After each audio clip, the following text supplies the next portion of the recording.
Hi friends, അസ്സലാമു അലൈക്കും. ഇന്ന് നമുക്ക് ചട്ടിപ്പത്തിരി എങ്ങനെയാണ് തയ്യാറാക്കുന്നതെന്ന് നോക്കാം. നല്ല സിമ്പിളായിട്ടാണ് ഞാനിപ്പോൾ ഈ ഒരു ചട്ടിപ്പത്തിരി തയ്യാറാക്കി എടുക്കുന്നത്. ഞാനിതിപ്പോൾ ബീഫ് വെച്ചിട്ടാണ് ചെയ്യുന്നത്. അപ്പോൾ നിങ്ങൾക്ക് വേണമെങ്കിൽ ഇതേപോലെ തന്നെ ചിക്കൻ ഫില്ലിംഗ് വെച്ചിട്ട് ചിക്കൻ ചട്ടിപ്പത്തിരിയും ഉണ്ടാക്കാൻ വേണ്ടി പറ്റും. അപ്പോൾ ഞാനിവിടെ കുറച്ച് ബീഫ് എടുത്തിട്ടുണ്ട്. ഇതിപ്പോൾ ഏകദേശം ഒരു 200 ഗ്രാമോളം ബീഫ് ഉണ്ടാവും കേട്ടോ. ഞാനിപ്പോൾ ഇവിടെ എല്ലില്ലാത്ത പീസാണ് എടുത്തിട്ടുള്ളത്. അപ്പോൾ എല്ലുള്ള പീസാണ് നിങ്ങൾ എടുക്കുന്നതെങ്കിൽ ബീഫ് വേവിച്ചതിന് ശേഷം നമുക്ക് ആ എല്ല് മാറ്റണം കേട്ടോ. അപ്പോൾ അത് എളുപ്പത്തിന് വേണ്ടിയിട്ടാണ് ഞാനിപ്പോൾ എല്ലില്ലാത്ത പീസ് തന്നെ എടുത്തിട്ടുള്ളത്. ഇതിലേക്ക് ആവശ്യത്തിനുള്ള ഉപ്പ് ചേർത്ത് കൊടുത്തിട്ടുണ്ട്. പിന്നെ 1 ടീസ്പൂൺ മുളക് പൊടിയും 1/4 ടീസ്പൂൺ മഞ്ഞൾപ്പൊടി ചേർത്ത് കൊടുക്കുക. 1 ടീസ്പൂൺ കുരുമുളക് പൊടി, 1/2 ടീസ്പൂൺ ഗരം മസാല, പിന്നെ ഒരു 1.5 ടീസ്പൂണോളം ജിഞ്ചർ ഗാർലിക് പേസ്റ്റുമാണ് ചേർത്ത് കൊടുക്കുന്നത്. അപ്പോൾ ജിഞ്ചർ ഗാർലിക് പേസ്റ്റിന് പകരം വേണമെങ്കിൽ കുറച്ച് ഇഞ്ചിയും വെളുത്തുള്ളിയും ചതച്ചത് ചേർത്ത് കൊടുത്താലും മതിയാവും കേട്ടോ. ഇതിപ്പോൾ ഇവിടെ നന്നായിട്ട് മിക്സ് ചെയ്തെടുത്തിട്ടുണ്ട്. ഇനി നമുക്കൊരു കുക്കറിലിട്ടിട്ട് വേവിച്ചെടുക്കുകയാണ് വേണ്ടത്. അപ്പോൾ ഞാൻ ഇതിലേക്ക് അടിക്ക് പിടിക്കാതിരിക്കാൻ കുറച്ച് വെള്ളം ചേർത്ത് കൊടുക്കുന്നുണ്ട് കേട്ടോ. അധികമൊന്നും ഇല്ല, ഒരു 2 ടേബിൾ സ്പൂണോളം വെള്ളം ചേർത്ത് കൊടുക്കുന്നുണ്ട്. കുക്കറിൽ വേവിക്കുന്ന സമയത്ത് ബീഫിൽ നിന്ന് തന്നെ വെള്ളം ഇറങ്ങി വരും. എന്നാലും അടിക്ക് പിടിക്കാതിരിക്കാൻ വേണ്ടിയിട്ടാണ് ഒരു 2 ടേബിൾ സ്പൂൺ വെള്ളം മാത്രം ഞാൻ ചേർത്ത് കൊടുത്തിട്ടുള്ളത്. ഇനി നമുക്കിത് വേവിച്ചെടുക്കാം. അപ്പോൾ ബീഫ് അവിടുന്ന് വേവണ സമയം കൊണ്ട് തന്നെ നമുക്കിതിലേക്ക് ആവശ്യമായിട്ടുള്ള സവാളയ്ക്ക് ഒന്ന് വഴറ്റിയെടുക്കണം. അപ്പോൾ ഞാനിവിടെ ഒരു പാനിലേക്ക് ഒരു 3 ടേബിൾ സ്പൂണോളം സൺഫ്ലവർ ഓയിലാണ് ചേർത്ത് കൊടുക്കുന്നത്. ഇതിലേക്ക് ഇനി 2 വലിയ സവാള ചേർത്ത് കൊടുക്കുക. ഇതുപോലെ കുഞ്ഞു കുഞ്ഞു പീസായിട്ട് കട്ട് ചെയ്തിട്ട് തന്നെ ചേർത്ത് കൊടുക്കണം കേട്ടോ. സാധാരണ നമ്മൾ മസാലയ്ക്ക് കട്ട് ചെയ്യണ പോലെയല്ല, നന്നായിട്ട് ചെറുതായിട്ട് തന്നെ കട്ട് ചെയ്തെടുക്കാം. സവാള പെട്ടെന്ന് വഴന്ന് കിട്ടാൻ വേണ്ടി ഞാൻ കുറച്ച് ഉപ്പ് കൂടി ചേർത്ത് കൊടുക്കുന്നുണ്ട് കേട്ടോ. അപ്പോൾ ഉപ്പ് ചേർക്കുമ്പം കുറച്ച് മാത്രം ചേർത്താൽ മതി. കാരണം നമ്മൾ ബീഫ് ഉപ്പൊക്കെ ചേർത്തിട്ട് വേവിച്ചെടുക്കുന്നതാണ്. അപ്പോൾ അതനുസരിച്ചിട്ട് കുറച്ച് മാത്രം ചേർത്ത് കൊടുത്താൽ മതിയാവും കേട്ടോ. അപ്പോൾ സവാള കുറച്ചൊന്ന് വാടി കളറൊക്കെ മാറി വരുന്ന സമയത്ത് ഇതിലേക്ക് നമുക്ക് ജിഞ്ചർ ഗാർലിക് പേസ്റ്റ് ചേർത്ത് കൊടുക്കാം. ഞാനിപ്പോൾ ഇവിടെ 2 ടീസ്പൂൺ ജിഞ്ചർ ഗാർലിക് പേസ്റ്റാണ് എടുത്തിട്ടുള്ളത്. അപ്പോൾ ഇഞ്ചിയും വെളുത്തുള്ളിയും ചതച്ചതാണ് ചേർക്കുന്നതെങ്കിൽ നമ്മൾ ആദ്യം സവാള ഇട്ട സമയത്ത് തന്നെ ചേർത്ത് കൊടുക്കുക. അപ്പോൾ ജിഞ്ചർ ഗാർലിക് പേസ്റ്റ് ആകുമ്പോൾ നമ്മൾ ഇത് വഴറ്റണ സമയത്ത് പകുതിയും പാനിൽ പറ്റിപ്പിടിച്ച് പോകും. അപ്പോൾ ആ ഒരു ഫ്ലേവർ കംപ്ലീറ്റ് നമുക്ക് കിട്ടൂല. അതുകൊണ്ടാണ് ഉള്ളി കുറച്ച് വാടി വന്നതിന് ശേഷം ഞാൻ ഈ ജിഞ്ചർ ഗാർലിക് പേസ്റ്റ് ചേർത്ത് കൊടുത്തിട്ടുള്ളത്. ഇനി ഇതിലേക്ക് ഞാനൊരു 3 പച്ചമുളക് ഇതുപോലെ വട്ടത്തിൽ കട്ട് ചെയ്തത് ചേർത്ത് കൊടുക്കുന്നുണ്ട്. അതിൻ്റെ കൂട്ടത്തിൽ തന്നെ കുറച്ച് കറിവേപ്പിലയും കൂടി ചേർത്ത് കൊടുക്കുക കേട്ടോ. ഇതുപോലെ കട്ട് ചെയ്തിട്ട് തന്നെ ചേർത്ത് കൊടുക്കുക.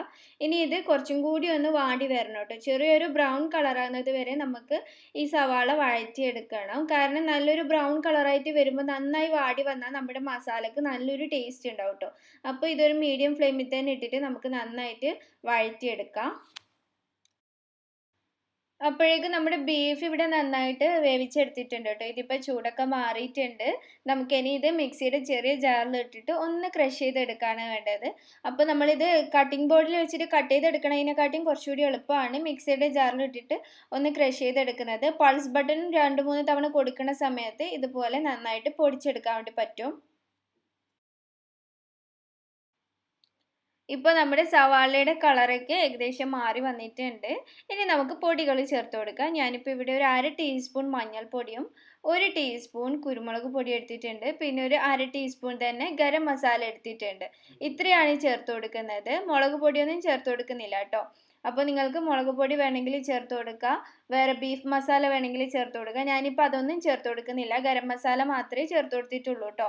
അപ്പോൾ പൊടികളുടെ ആ ഒരു പച്ചമുളക് മാറി വരുന്ന സമയത്ത് നമ്മൾ പൊടിച്ച് വെച്ചിട്ടുള്ള ബീഫ് ഉണ്ടല്ലോ, അതുകൂടി ചേർത്ത് കൊടുത്തിട്ട് നന്നായിട്ട് മിക്സ് ചെയ്തെടുക്കാം. ഇനി അവസാനമായിട്ട് ഞാൻ കുറച്ച് മല്ലിയില കൂടി ചേർത്ത് കൊടുക്കുന്നേ ഉള്ളൂ കേട്ടോ. ഇത്രയായാൽ തന്നെ നമ്മുടെ ബീഫ് മസാല ഇവിടെ തയ്യാറായി കഴിഞ്ഞിട്ടുണ്ട്.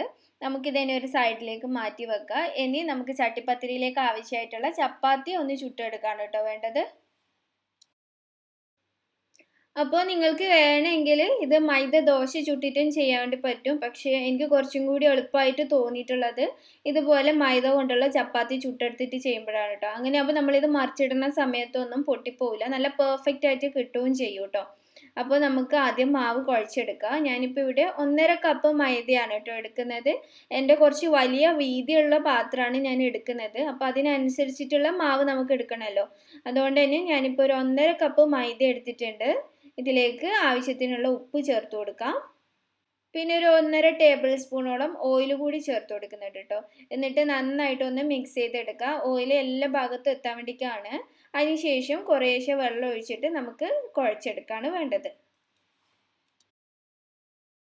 ഇതിപ്പോൾ ഇവിടെ നന്നായിട്ട് കുഴച്ചെടുത്തിട്ടുണ്ട്. നമ്മൾ ചപ്പാത്തിയൊക്കെ കുഴക്കണതിനെക്കാട്ടിയും കുറച്ചും കൂടി ഒന്ന് സോഫ്റ്റ് ആയിട്ടായിരിക്കണം കേട്ടോ നമ്മുടെ മാവ് ഉണ്ടാവേണ്ടത്. അപ്പോഴായിരിക്കും നല്ല സോഫ്റ്റ് ആയിട്ടുള്ള മൈദ കൊണ്ടുള്ള ചപ്പാത്തി നമുക്ക് ഉണ്ടാക്കാൻ വേണ്ടി പറ്റുക. നല്ല സോഫ്റ്റ് ആയിട്ട് ഉണ്ടാവണം. ഇനി കയ്യിൽ ഒരല്പം ഓയിൽ കൂടി ആക്കിയിട്ട് മൊത്തത്തിൽ എല്ലാ ഭാഗത്തേക്കും ഒന്ന് തടവി കൊടുക്കുക. അപ്പോൾ ഇത് ഡ്രൈ ആവാതിരിക്കാനാണ് കേട്ടോ. ഞാനൊരു 10-15 മിനിറ്റ് കഴിഞ്ഞതിന് ശേഷമാണ് ഇത് പരത്തിയെടുക്കുന്നത്. അങ്ങനെയാകുമ്പോൾ ഇത് കുറച്ചും കൂടി സോഫ്റ്റ് ആയിട്ട് കിട്ടും. ഒരു 15 മിനിറ്റൊക്കെ കഴിഞ്ഞതിന് ശേഷം ഞാൻ ഇതുപോലെ ഉരുട്ടി എടുത്തിട്ടുണ്ട്. ഇനി നമുക്ക് ഒരേ സൈസിലുള്ള ബോൾസ് ആക്കി മാറ്റാണ് വേണ്ടത്. അപ്പോൾ നിങ്ങൾക്ക് എത്ര ലെയർ ആയിട്ടാണോ വേണ്ടതെന്ന് വെച്ചാൽ അതുപോലെ അത്രയും ഉരുളകൾ തയ്യാറാക്കി എടുക്കണം കേട്ടോ. അപ്പോൾ നിങ്ങളുടെ പാത്രത്തിൻ്റെ വലിപ്പത്തിനനുസരിച്ചിട്ട് നിങ്ങൾക്ക് എത്ര ലെയർ വേണമെന്ന് വെച്ചാൽ അതുപോലെ ഉണ്ടാക്കിയെടുക്കുക. ഞാനിപ്പോൾ ഈ ഒരു സൈസിലുള്ള 7 ബോൾസാണ് തയ്യാറാക്കി എടുത്തിട്ടുള്ളത്. അപ്പോൾ നമുക്കിതിന് പരത്തിയെടുക്കാം. പരത്തിയെടുക്കുന്ന സമയത്ത് നല്ല തിന്നായിട്ട് തന്നെ പരത്തിയെടുക്കണം കേട്ടോ. ചപ്പാത്തിയൊക്കെ പരത്തണ പോലെയല്ല പരത്തിയെടുക്കണ്ടേ, അതിനെക്കാട്ടി തിന്നായിട്ട് പരത്തിയെടുക്കണം. കാരണം നമ്മൾ ആ ദോശ വെച്ചിട്ട് ചെയ്യുമ്പോൾ നല്ല തിന്നായിട്ടല്ലേ കിട്ടുക, അതേപോലെ ഉണ്ടാവണം കേട്ടോ. അതുകൊണ്ട് തന്നെ നല്ല തിന്നായിട്ടുള്ള ചപ്പാത്തിയാണ് തയ്യാറാക്കുന്നതെങ്കിൽ നല്ല ടേസ്റ്റ് ഉണ്ടാവും. നമ്മൾ ചപ്പാത്തിയൊക്കെ പോലെ നല്ല കട്ടിയിലാണെങ്കിൽ അത്ര ടേസ്റ്റ് ഉണ്ടാവില്ല കേട്ടോ. അതുകൊണ്ട് തന്നെ കുറച്ച് തിന്നായിട്ടുള്ള ചപ്പാത്തിയാണ് നമ്മൾ പരത്തിയെടുക്കുന്നത്. ഇനി ഞാനിപ്പോൾ ഈ ഒരു പാത്രത്തിലാണ് കേട്ടോ ചെയ്യാൻ ഉദ്ദേശിക്കുന്നത്. അപ്പോൾ ഈ ഒരു പാത്രത്തിൽ നമുക്ക് കറക്റ്റായിട്ട് ഫിറ്റ് ആവണ ഒരളവിലുള്ള ചപ്പാത്തി കിട്ടണമല്ലോ. അതുകൊണ്ട് തന്നെ ഞാൻ ഈ പാത്രത്തിൻ്റെ അടപ്പ് വെച്ചിട്ടാണ് ഈ ഒരു ചപ്പാത്തി കട്ട് ചെയ്തെടുക്കുന്നത്. കണ്ടില്ലേ, ഇതുപോലെ കട്ട് ചെയ്തെടുക്കുക. അപ്പോൾ കുറച്ച് വലുപ്പത്തിൽ പരത്തിയെടുക്കുകയാണെങ്കിൽ നമുക്ക് കുറച്ചും കൂടി എളുപ്പത്തിൽ കട്ട് ചെയ്തെടുക്കാൻ വേണ്ടി പറ്റും. ഇതാ ആ ഒരു അളവിൽ കട്ട് ചെയ്തെടുക്കുകയാണെങ്കിൽ ആ ഒരു പാത്രത്തിൽ കറക്റ്റായിട്ട് ഫിറ്റ് ആവണ രീതിയിൽ തന്നെ നമുക്ക് കിട്ടും. ഇനി മൊത്തത്തിൽ എല്ലാ ചപ്പാത്തിയും ഇതേപോലെ തന്നെ നമുക്ക് നല്ല തിന്നായിട്ട് പരത്തിയിട്ട് ഇതേ ഷേപ്പിലൊന്ന് കട്ട് ചെയ്തെടുക്കാം. അതിനുശേഷം നമുക്കിത് ചുട്ടെടുക്കാണ് വേണ്ടത്. അപ്പം 2 സൈഡും ഒന്ന് വാട്ടിയെടുക്കുകയല്ല കേട്ടോ ചെയ്യുന്നത്. സാധാരണ നമ്മൾ ചപ്പാത്തിയൊക്കെ ചുട്ടെടുക്കണ പോലെ തന്നെ ചുട്ടെടുക്കുകയാണ് ചെയ്യുന്നത്. നന്നായിട്ട് കുക്കായി കിട്ടണം. 2 സൈഡും വാട്ടിയെടുക്കുകയാണെങ്കിൽ അത് ജസ്റ്റ് ഒന്ന് വാടി കിട്ടുന്നതേ ഉള്ളൂ. അപ്പം തന്നെ ആ ഉള്ളിൽ നമ്മൾ മസാലയൊക്കെ വെക്കുന്ന സമയത്ത് അത്രക്കൊരു ടേസ്റ്റ് ആയിട്ട് തോന്നിയിട്ടില്ല. ചില ഭാഗങ്ങളൊക്കെ കുക്കാവാത്ത പോലെ ഉണ്ടാവും കേട്ടോ. അതുകൊണ്ട് തന്നെ നമ്മൾ ചപ്പാത്തിയൊക്കെ ചുട്ടെടുക്കണ പോലെ തന്നെ ചുട്ടെടുക്കാം. ഇപ്പോൾ അതാ നമ്മുടെ 7 ചപ്പാത്തി ഞാനിപ്പോൾ ഇവിടെ ചുട്ടെടുത്തിട്ടുണ്ട്. ഇത് കണ്ടില്ലേ, ഇതുപോലെ നല്ല തിന്നായിട്ടുള്ള ചപ്പാത്തി തന്നെ ആയിരിക്കണം നമ്മൾ തയ്യാറാക്കി എടുക്കേണ്ടത്. ഇനി നമുക്ക് ഈ ഒരു ചട്ടിപ്പത്തിരിയിലേക്ക് ഈ ചപ്പാത്തി ഒന്ന് മുക്കിയെടുക്കാൻ വേണ്ടി മുട്ടയുടെ ഒരു മിക്സ് കൂടി തയ്യാറാക്കണം കേട്ടോ. അപ്പോൾ ഞാനിവിടെ 3 മുട്ട എടുക്കുന്നുണ്ട്. നമ്മൾ മുട്ടയുടെ ഈ ഒരു മിക്സ് കുറച്ചധികം തന്നെ തയ്യാറാക്കണം. അഥവാ നമ്മൾ മുക്കിയെടുക്കുന്ന സമയത്ത് കുറച്ച് കുറഞ്ഞു പോയിട്ടുണ്ടെങ്കിലോ അധികമായാൽ കുഴപ്പമില്ല, കാരണം നമുക്ക് അതിൻ്റെ സൈഡിലേക്ക് ഒഴിച്ചു കൊടുക്കണം. ഇത് കൂടുതൽ ഉണ്ടാവുമ്പോൾ നല്ല ടേസ്റ്റ് ഉണ്ടാവും കേട്ടോ. അപ്പോൾ ഞാനിവിടെ 3 മുട്ടയാണ് എടുക്കുന്നത്. ഇനി ഇതിലേക്ക് ഒരു 1/2 ടീസ്പൂൺ കുരുമുളക് പൊടിയും ഒരു 2 നുള്ള് ഗരം മസാല കൂടി ചേർത്ത് കൊടുക്കാം കേട്ടോ. നല്ലൊരു മണം കിട്ടാൻ വേണ്ടിയിട്ടാണ് ഒരു 2 നുള്ള് ഗരം മസാല ചേർത്ത് കൊടുക്കുന്നത്. ആ ഒരു മുട്ടയുടെ ആ ഒരു മണമൊക്കെ മാറിക്കിട്ടാനാണ് കേട്ടോ. പിന്നെ കുറച്ച് ഉപ്പ് കൂടി ചേർത്തിട്ട് നന്നായിട്ടൊന്ന് മിക്സ് ചെയ്തെടുക്കുക. ഇനി ഇതിലേക്ക് പാലാണ് കേട്ടോ ചേർത്ത് കൊടുക്കേണ്ടത്. ഞാനിപ്പോൾ ഇവിടെ ഒരു 1/2 കപ്പോളം പാല് ചേർത്ത് കൊടുക്കുന്നുണ്ട്. അഥവാ നിങ്ങളുടെ കയ്യിൽ പാലില്ലെങ്കിൽ മുട്ട മാത്രം വെച്ചിട്ടും ചെയ്യാം കേട്ടോ. അപ്പോൾ 4 മുട്ടയൊക്കെ എടുത്തിട്ട് ചെയ്താൽ മതിയാവും. ഇനി നമുക്ക് ഈ ഒരു പാത്രത്തിലേക്ക് സെറ്റ് ചെയ്യാൻ വേണ്ടി തുടങ്ങാം. ആദ്യം നമുക്ക് ഈ ഒരു പാത്രത്തിൻ്റെ അടിഭാഗത്തും സൈഡിലൊക്കെ കുറച്ച് നെയ്യോ ബട്ടറോ എന്തെങ്കിലും ആക്കി കൊടുക്കണം കേട്ടോ. ഞാനിപ്പോൾ ഇവിടെ നെയ്യാണ് എടുത്തിട്ടുള്ളത്. അപ്പോൾ ഇതിൻ്റെ അടിഭാഗത്തും അതുപോലെ സൈഡ് ഭാഗത്തൊക്കെ നന്നായിട്ടൊന്ന് ബ്രഷ് ചെയ്ത് കൊടുക്കാം. ഇനി ഓരോ ചപ്പാത്തിയായിട്ട് എടുത്തിട്ട് നമുക്കിതുപോലെ ഈ ഒരു പാലും മുട്ടയും മിക്സ് ചെയ്ത് വെച്ചതുണ്ടല്ലോ ഇതിലേക്ക് മുക്കിയെടുക്കാമെന്ന് വേണ്ടേ. അപ്പോൾ മുക്കിയെടുക്കുമ്പോൾ 2 സൈഡും നന്നായിട്ട് മുക്കിയെടുക്കണം. 2 ഭാഗത്തും ആ ഒരു മുട്ടയുടെ മിക്സ് ഉണ്ടാവണം കേട്ടോ. ആ ഒരു രീതിയിൽ തന്നെ എടുക്കുക, അപ്പോഴായിരിക്കും നല്ല ടേസ്റ്റ് ഉണ്ടാവുക. ഇതിൻ്റെ മേലെ നമുക്കിനി ബീഫ് മസാല വെച്ച് കൊടുക്കുക. അപ്പോൾ മസാല വെക്കുന്ന സമയത്ത് എല്ലാ ഭാഗത്തും ഒരുപോലെ എത്തണ രീതിയിൽ തന്നെ വെച്ച് കൊടുക്കുക കേട്ടോ. അപ്പോൾ കുറച്ച് മസാലയ്ക്ക് ഉണ്ടാകുമ്പോഴാണ് നല്ലൊരു ടേസ്റ്റ് ഉണ്ടാകുന്നത്. ഇതേപോലെ തന്നെ ബാക്കിയുള്ള എല്ലാ ലെയറും ഇതുപോലെ നമുക്ക് വെച്ച് കൊടുക്കാം. അപ്പോൾ നമ്മൾ കറക്റ്റായിട്ട് കട്ട് ചെയ്തതുകൊണ്ട് തന്നെ ഒന്ന് ചെറുതോ ഒന്ന് വലുതോ ഒന്നും ആയി പോവില്ല. ആ ഒരു പാത്രത്തിൽ കറക്റ്റായിട്ടുള്ള അളവിൽ തന്നെ നമുക്ക് കിട്ടുകയും ചെയ്യും കേട്ടോ. അപ്പോൾ ഇതാ ഞാൻ അവസാനത്തെ ചപ്പാത്തി കൂടി വെച്ച് കൊടുത്തിട്ടുണ്ട്.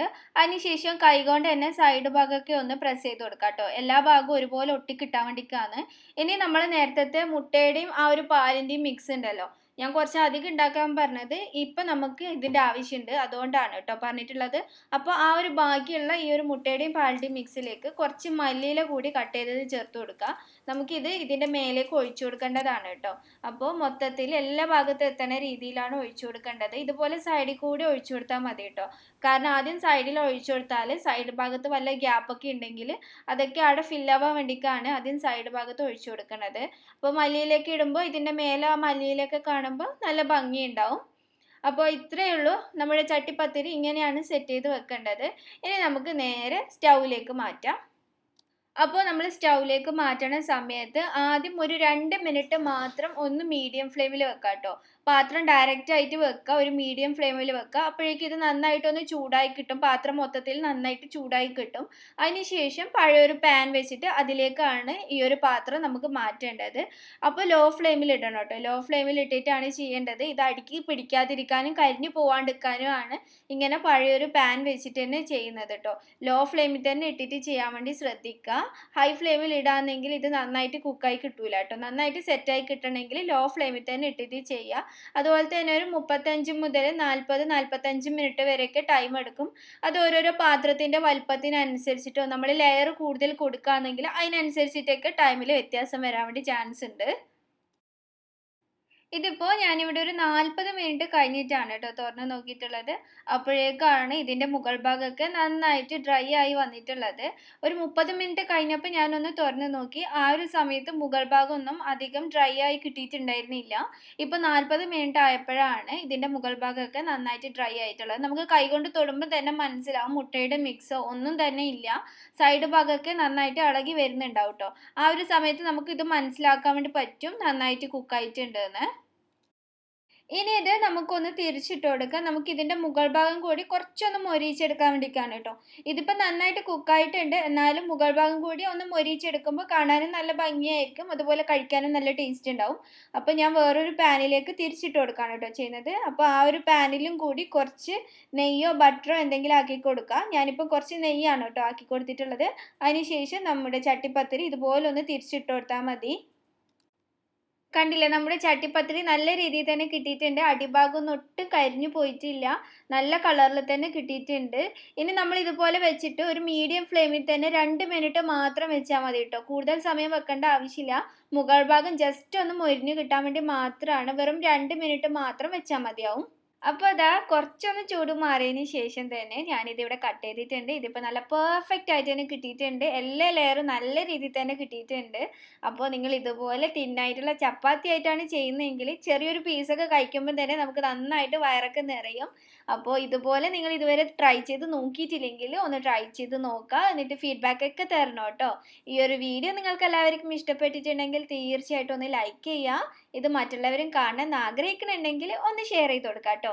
അതുപോലെ തന്നെ ഈ ഒരു ചാനൽ നിങ്ങൾ ഇതുവരെ സബ്സ്ക്രൈബ് ചെയ്തിട്ടില്ലെങ്കിൽ പ്ലീസ് ഒന്ന് സബ്സ്ക്രൈബ് ചെയ്ത് സപ്പോർട്ട് ചെയ്യണേ. വീണ്ടും നല്ലൊരു വീഡിയോ ആയിട്ട് വരാം. അതുവരേക്കും എല്ലാവരും ഹാപ്പി ആയിട്ടിരിക്കുക കേട്ടോ. താങ്ക്